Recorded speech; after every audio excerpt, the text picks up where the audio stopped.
মাটি থেকে প্রায় ১২ ফুট উঁচুতে রয়েছে কবর। সেই কবরকে ঘিরে বেঁধেছে তুলকালাম কাণ্ড।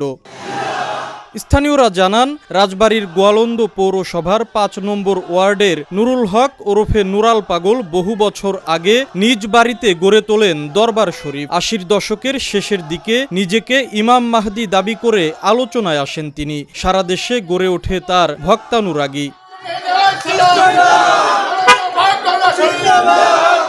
২৩ আগস্ট ভোরে বার্ধক্যজনিত অসুস্থতায় মারা যান নুরাল পাগল। পরে তাকে নিজ দরবার শরীফে মাটি থেকে প্রায় ১২ ফুট উঁচু স্থানে বিশেষ কায়দায় দাফন করা হয়। এরপর থেকেই বিষয়টি নিয়ে ফুঁসে উঠেছেন তৌহিদি জনতা। তাদের অভিযোগ, পবিত্র কাবা শরীফের আদলে তৈরি করা এ কবর ইসলামী শরীয়তের পরিপন্থী। ইমাম মেহেদি দাবি করাটা মানে এটা ঈমান বিধ্বংসী একটা দাবি।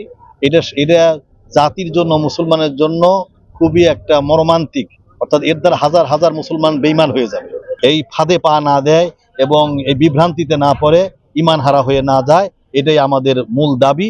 এর জন্য আমাদের সংগ্রাম চলছে। সাধারণত কবর থাকে নিচু জায়গায় থাকে, এত উঁচু যে ১২ ফুট উপরে কবর, এটা সামঞ্জস্য বোঝায়। এই জন্য আমরা চাচ্ছি যে কবরটাতে সামঞ্জস্য অবস্থা থাকে, এটা আমাদের দাবি। এবং আমরা মনে করি যে যারা দিয়েছেন তারাও ইসলাম এবং কোরআন হাদিসের আলোকে তারা বুঝে এটা সমাধান করবেন, এটা আমাদের আশ্বাস। স্বাভাবিক কোনো কবরে এরকম দেখা যায় না, এটা একটা অস্বাভাবিক বিষয়। এবং কাবা ঘরের যে গিলাফ কালো এবং সেখানে যে সোনালী কালারের বর্ডার আছে, সেই রকম বর্ডার বিধায় অনেকে মনে করছে এটা কাবার আদলে করা হয়েছে। তবে নুরাল পাগলের ভক্তানুরাগীরা বলছেন, তাকে সম্মান জানানোর অংশ হিসেবেই কবরটি বিশেষভাবে তৈরি করা হয়েছে। পবিত্র কাবা শরীফের সঙ্গে এর কোনো মিল নেই।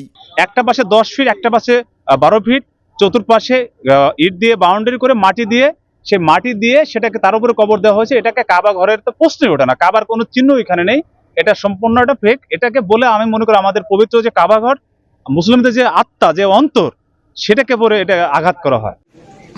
এদিকে অপ্রীতিকর পরিস্থিতি এড়াতে কবরটি পরিদর্শন করেছেন জেলা ও উপজেলা প্রশাসন এবং পুলিশের ঊর্ধ্বতন কর্মকর্তারা। তৌহিদি জনতা এবং নুরাল পাগলের পরিবারের সদস্য ও ভক্তানুরাগীদের নিয়ে ২ দফা বৈঠকও করেছেন তারা। তবে কবরটি নিয়ে কোনো সিদ্ধান্তে পৌঁছাতে পারেননি এখনো। গোয়ালন্দ তথা রাজবাড়ীতে যেন কোনো অস্থিতিশীল পরিবেশ সৃষ্টি না হয়, সেই লক্ষ্যে আমরা কাজ করছি এবং এই বিষয়টি আমরা উভয় পক্ষকেই অবগত করেছি। তারা সহনশীল আচরণ করবে বলে আমরা আশাবাদী। মৃত্যুকালে নুরাল পাগলের বয়স হয়েছিল ৮৫ বছর। তার 2 ছেলে ও 2 মেয়ে রয়েছে। আশিকুর রহমান, সময় সংবাদ, রাজবাড়ী।